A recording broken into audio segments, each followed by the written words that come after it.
Ira Epstein, and here we are with your metal market wrap up. And this particular wrap up is for the evening of Friday, and we are at the 12th of December, 2025. Come Monday morning, we're going to get the New York Empire State Manufacturing Survey for December. That'll be released at 7:30. When we take a look, November's reading was 18.7. They're looking for a pullback to 12 on this reading.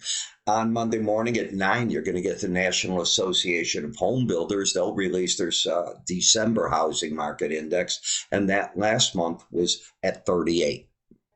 In terms of the markets, there's a lot of disbelief about AI. So the markets, again, looking at Oracle, looking at Broadcom, and those markets dragging the markets lower.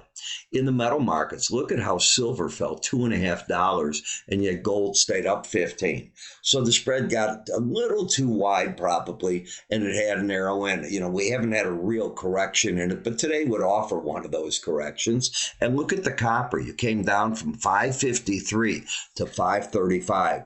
So the market got nervous that maybe things are getting overheated. That didn't happen on the energies. They were all basically lower, as you can see. And if you look at interest rates, you added back yield in everything. So let's take a look at the chart action for gold. And on a monthly chart, you're sitting here at an all-time high at this point. You're up almost 2% for the month, going into mid-month right now. When we look at the weekly chart on gold, well, you're in the zone of prior highs. You can see that right here. You're just fighting with them. Can the market punch through or not? That's going to be the big question that the traders have to face. On the weekly chart, when I put the swing line on it, you have the pattern of higher lows, higher highs, and you're right back into those highs. Now the market has to make decisions. You've been over the 18-week average of closes, which is over the 100-week, which is also over the 200-week. So it's lined up quite bullish. So where's the resistance? It's right here at the 44.75 level, but it's also right here at the old highs. So you're in a zone where you've got to pay attention as to what the market might do. Will it keep going? Traders are scared. Central banks are buying.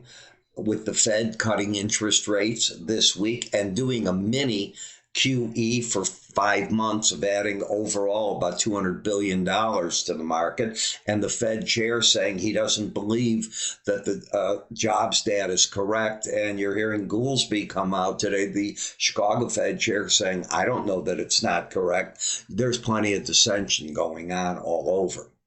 When we look at what the slow stochastics are doing, they're not embedded. They are in overbought territory. In order to embed, you have to have these markets both going sideways over the 80 level. Now, if we come over here, they weren't there. They weren't there over 80 together. They weren't here, right there, over 80. The first time they've done it is right now.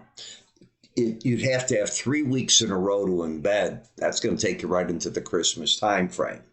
The gold-silver ratio, as you can see, slipping back down, but that's going to be looking at the near-term months.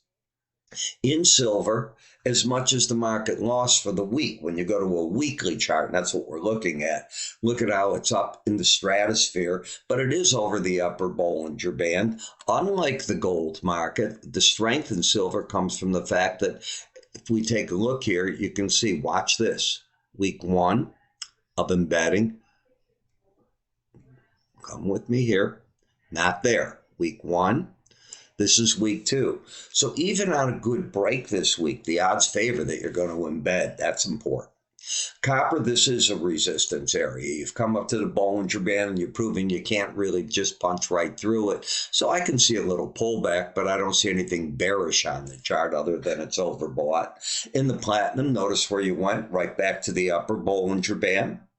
You also made a new high for the year, and the market stalled out right there. And in the dollar index, all this news from the Fed drove the dollar lower by a half a percentage point on the week, and all it did is take it to the 18-week average. It's got to prove that it has downside momentum. So that's where we're at. We're at a point where today was what I'm going to call profit-taking coming into the end of the week. Some people wrapping it up, they're trading. You have to understand that you're only 2 weeks away from Christmas at this point in time. So you're going to get the window dressing, people leaving, families going on to parties. All that starts taking place now.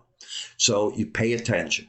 Remember, if you want to get my research, because I'll be trading right through the Christmas holidays and all, well, just come over here. You can sign up for it, or you can move your cursor over here. If you're on YouTube, you will see the icon that's over there. Or better yet, just go to iraepstein.com and the word research and sign up right there. I'm Ira. You have yourself a great weekend, and I will catch up with you all Monday morning.